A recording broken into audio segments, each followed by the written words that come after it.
The extension of suffrage to women represents a pivotal moment in democratic development, frequently lauded as an advancement toward equality.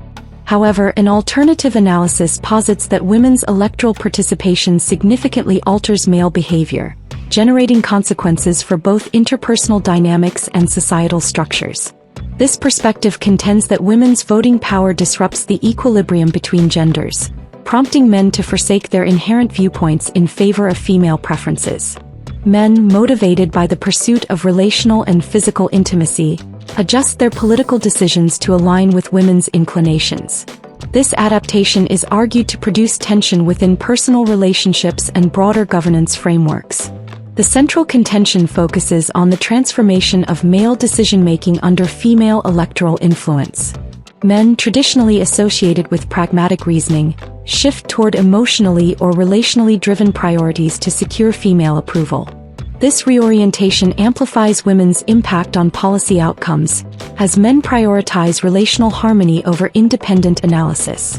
Consequently, legislative measures, such as welfare expansion and labor regulations, emerge, which critics attribute to women's voting patterns and link to economic and social strain.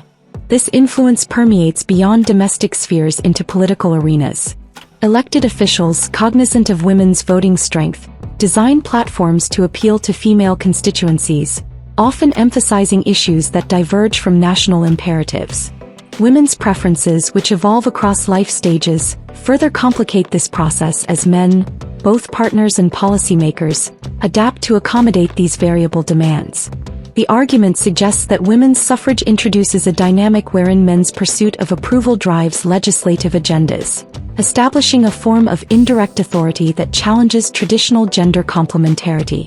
This analysis delineates four dimensions of this phenomenon: the effect of women's voting on male cognition, men's conformity to preserve relational stability, politicians' responsiveness to female electoral power, and women's utilization of femininity to influence policy. Each section elucidates an aspect of the hypothesis that women's voting authority extends beyond mere participation, reshaping male behavior and national trajectories.